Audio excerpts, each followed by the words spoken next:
한국인들은 겨울을 떠올리면 눈사람, 군고구마, 붕어빵, 어묵 국물같이 여러 가지 즐길거리를 떠올리는 사람들이 많은데요. 우리나라는 각 가정마다 난방시설이 잘 갖추어져 있기에 겨울의 추위에 대한 걱정보단 겨울철에만 즐길 수 있는 것을 떠올리곤 합니다. 그런데 바로 옆에 위치한 일본은 겨울철마다 이번 겨울에는 또 얼마나 추울까에 대한 걱정이 이만저만이 아니라고 합니다. 일본은 우리나라와 지리적으로 가까이에 위치해 있죠.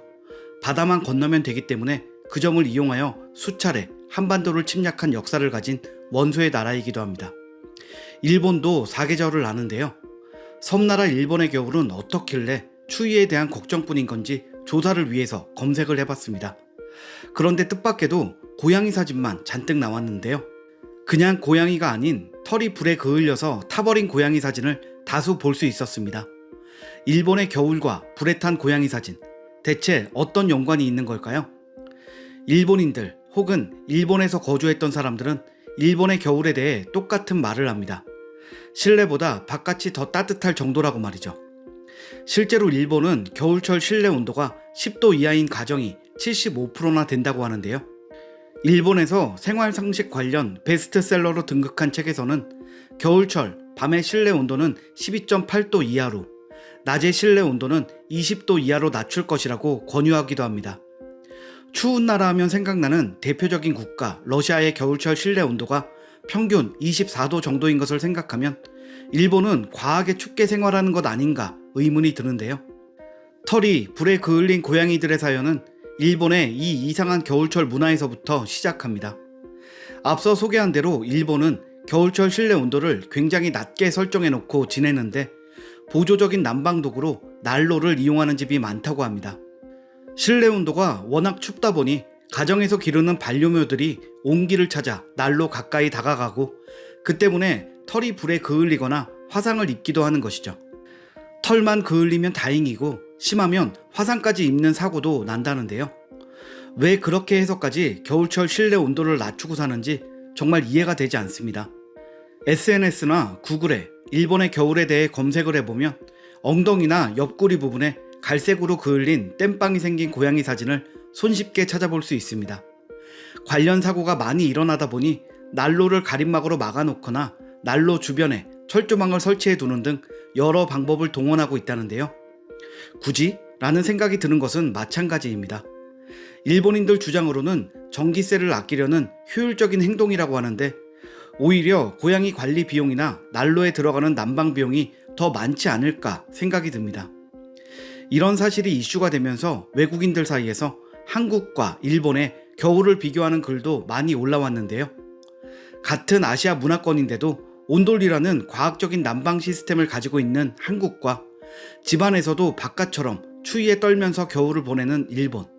효율적인 면에서 극명한 차이를 보이기 때문이죠. 평소 선진국이자 고소득 국가로 이미지 메이킹을 해왔던 일본인지라 상상도 못했던 추운 겨울나기를 본 외국인들이 깜짝 놀랄만도 한 것 같습니다. 일본의 추운 겨울을 상징하는 것으로는 코타츠라는 겨울철 난방 가구가 있죠. 이불이 덮인 테이블 속에 전기 히터가 있어 테이블 안쪽을 따뜻하게 하는 방식입니다. 일본의 만화나 영화 등에서도 자주 등장하는 난방 가구입니다. 일본인들은 겨울철이면 실내가 정말 춥기 때문에 코타츠 속에 다리를 넣은 채로 밥도 먹고 잠도 자고 거의 모든 생활을 코타츠와 한몸이 되어 한다는데요. 한 일본 만화에서는 겨울철에 거실에 놓아둔 과일이 얼어붙고 세면대에 치약이 얼어붙고 화장실에 둔 꽃이 얼어붙는 장면이 직접적으로 묘사되기도 했습니다. 실내에 얼음이 생길 정도라니 일본인들이 코타츠와 한몸이 되어 겨울을 나는 것은 생존을 위한 것이라고도 볼 수도 있겠습니다. 그런데 일본은 코타츠가 자신들만의 효율적이고 독창적인 문화라는 자부심이 컸던 것 같은데요. 이에 대한 재미있는 일화도 있습니다. 일본 내에서 인기를 휩쓸었던 K-POP 그룹 카라가 일본 예능에 출연했을 때 겨울을 나는 법에 대해 이야기를 나눈 적이 있는데요. 패널들은 카라 멤버들에게 일본의 코타츠의 장점을 열심히 설명하며 한국에서도 코타츠를 쓰냐고 물어봤습니다. 한국인이라면 누구라도 웃음이 나올 만한 질문이죠. 한국에는 그런 것이 굳이 필요가 없으니까요. 카라 멤버들은 그 질문에 한국은 겨울에도 바닥이 따뜻하고 실내가 따뜻하기 때문에 코타츠가 없어도 된다라고 사실을 말해주었고, 당연히 한국인도 일본에 코타츠를 쓰는 사람이 있을 거라고 생각한 건지 일본인 패널들은 많이 당황한 눈치였습니다. 직전까지 코타츠는 안정감이 있고 따뜻하다며 찬양을 늘어놓던 패널들은 그럼 전기장판을 사용하는 것이냐고 물어봤는데요. 카라는 다시 한번 한국은 보일러가 있기 때문에 코타츠가 없어도 된다고 말해주었죠. 일본인 패널들은 씁쓸한 표정으로 인터뷰를 마무리했습니다.